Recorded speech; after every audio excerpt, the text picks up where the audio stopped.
Good evening, ladies and gentlemen. My name is Jamie Jenkins. I played under Coach Benjy Taylor at the Citadel back in the day.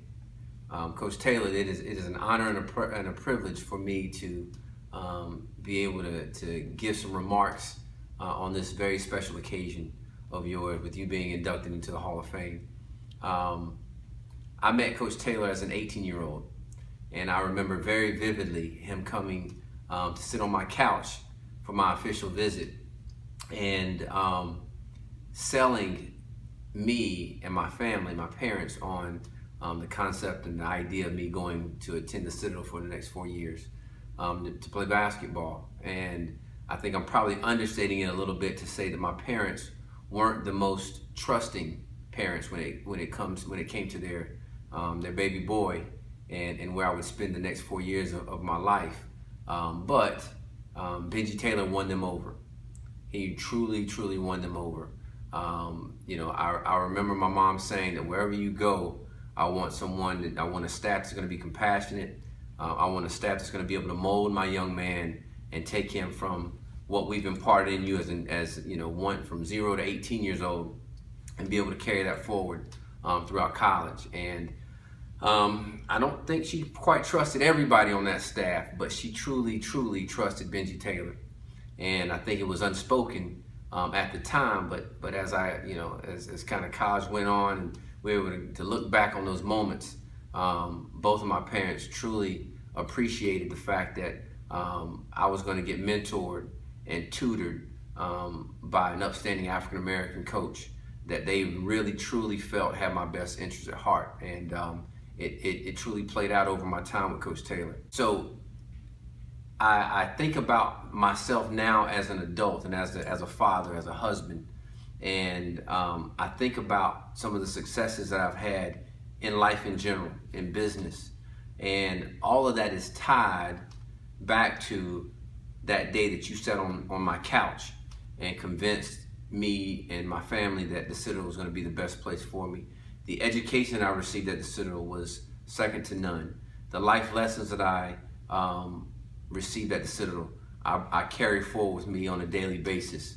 Your mentorship, your leadership, the trust that you had in me as a basketball player, your friendship, those things helped to mold me into the adult that I am today. And I look at my family now, and I have 4 kids, and I have a lovely, caring wife, and I'm able to provide for them in a way that most adults aren't necessarily able to provide for their families.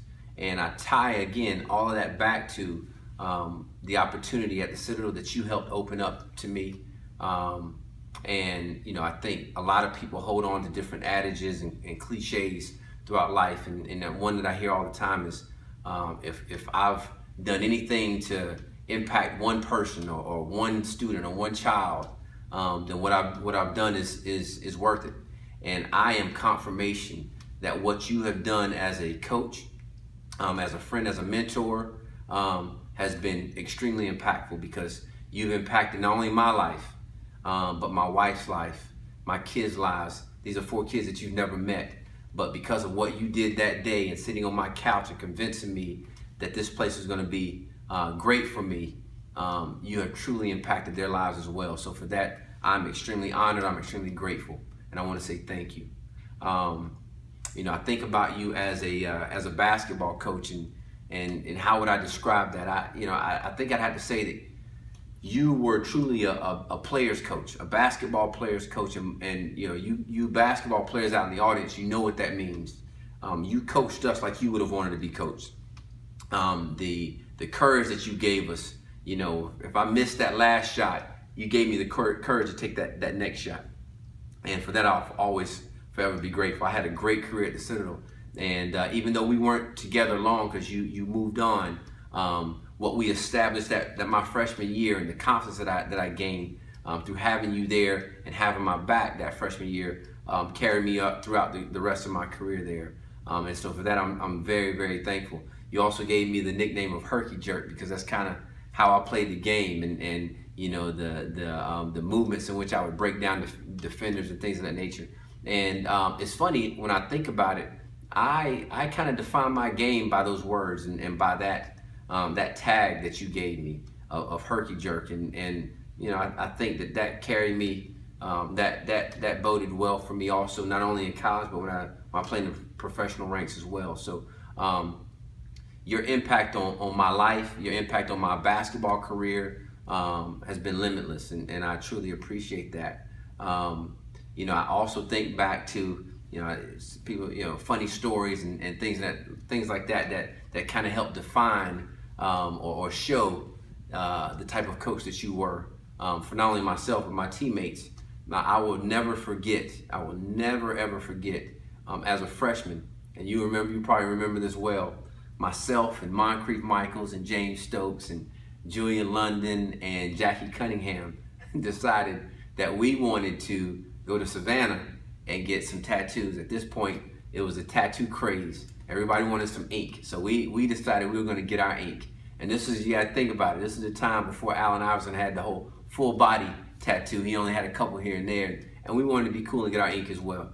And we did so. And we were proud of our ink. But when we got back to campus and we got back to practice and our head coach saw the ink that we'd received, he wasn't necessarily all that excited about it. And he made us cover up. So we had to wear t-shirts under our jerseys for every game because he didn't want people seeing it. And he took every opportunity he could to jab us and to talk about us and to talk about how bad that looked on the team and things of that nature. And I remember in one particular team meeting that you basically said, stop it, that's enough. You know, and you said, you know, Pat, you know, I've talked to these young men and they've gotten clearance and the okay from their parents. And as far as I'm concerned, they're doing everything they're supposed to do in the classroom. They're doing everything they're supposed to do in the community. They're also doing everything that we're asking them to do on the basketball court. And if their parents are okay with this, then we should be okay with this. And at that point, that was the end of the story. That was the end of the story. I don't think we ever heard anything else from the head coach.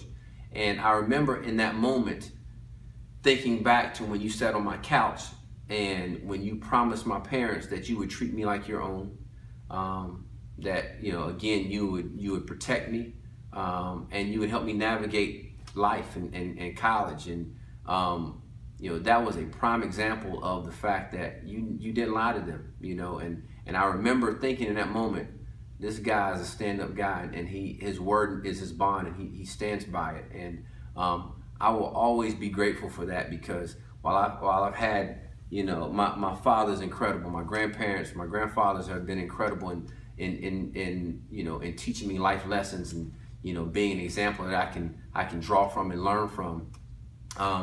Being able to see at that impressionable age, while I'm outside of my parents' roof and not underneath their tutelage, so to speak, being able to see another upstanding male have my back and stand up for me and advocate for myself and for my teammates meant a whole lot. And I really take those lessons. I've incorporated a lot of those lessons into my own life currently as an adult, and how I deal with young people, how I deal with my kids, and how I want other people to treat not only myself but you know, people around me. So I'll tell you, that's a lesson again that I learned at the ripe old age of 18 years old, and I've never told you those things, but the fact that I can 20 plus years later recall that and thank you for that lets you know again the impact that you not only have had on my life, but these are lessons that I pass down to my kids. So indirectly you are